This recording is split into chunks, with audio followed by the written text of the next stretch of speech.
Hey everyone, how's it going? Matthew Bailey here, and welcome to another 2020 movie review. And even though this is not from an on-demand movie, and it's not a theatrical release movie, which, to be fair, this movie definitely deserved to not be released theatrically.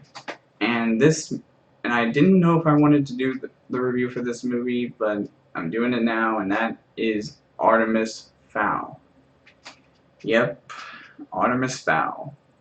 The movie, which would have been a 2019 release back in August of that year, but then they pushed it back to May of this year, and then they pushed it.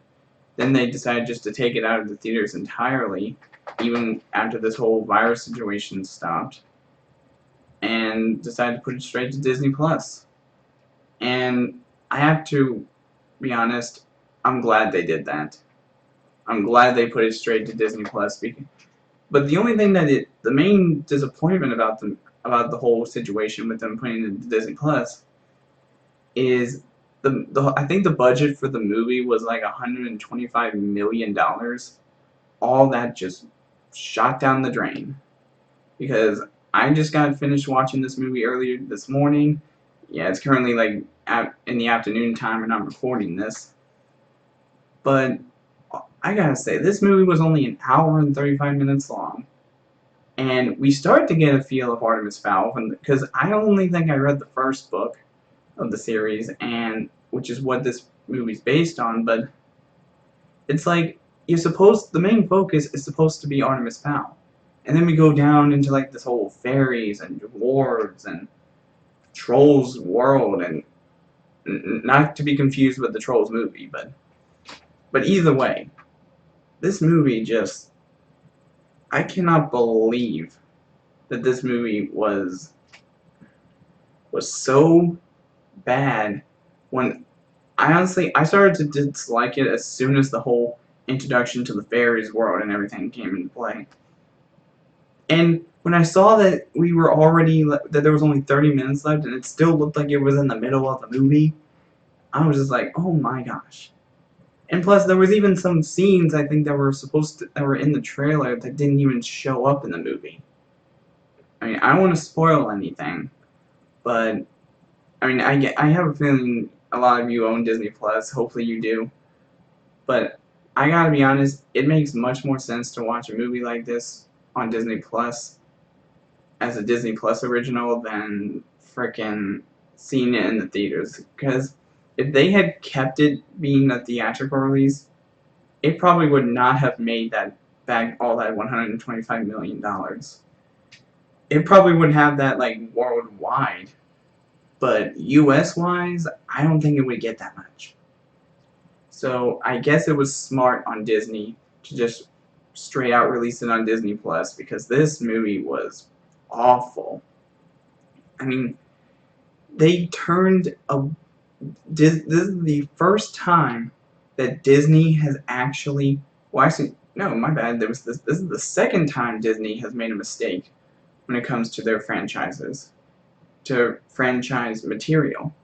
Like, I apparently found out from my good friend Matthew Davis Media that with the High School Musical original movies, for Disney, the first two were released straight onto Disney Channel, but the third movie, when they were graduating high school, was apparently released in theaters, and that didn't even do very well. And so that was the first mistake Disney apparently made.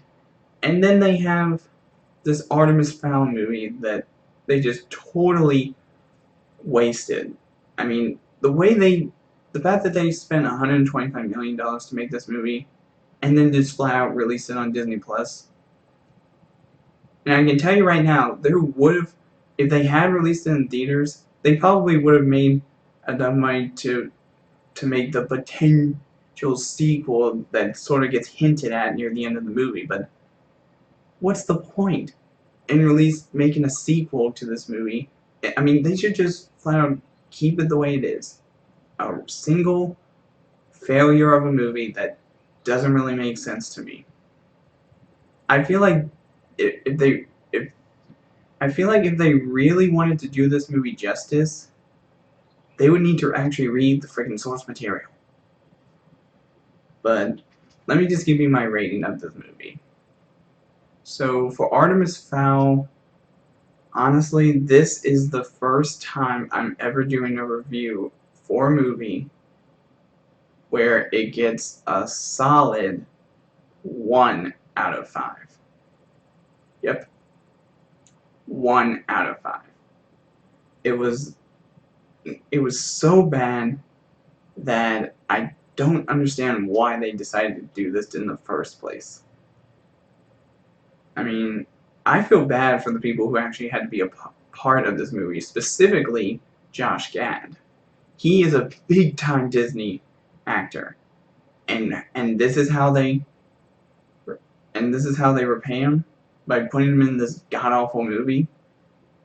Because if you've noticed on a lot of my old videos, on a lot of the reviews I've ever done, I sometimes give movies for some movies I didn't really, there are 2 movies that I've reviewed this year that I did not really enjoy, but I still gave them a okay ratings, because they did a little okay, but I still didn't think they were great.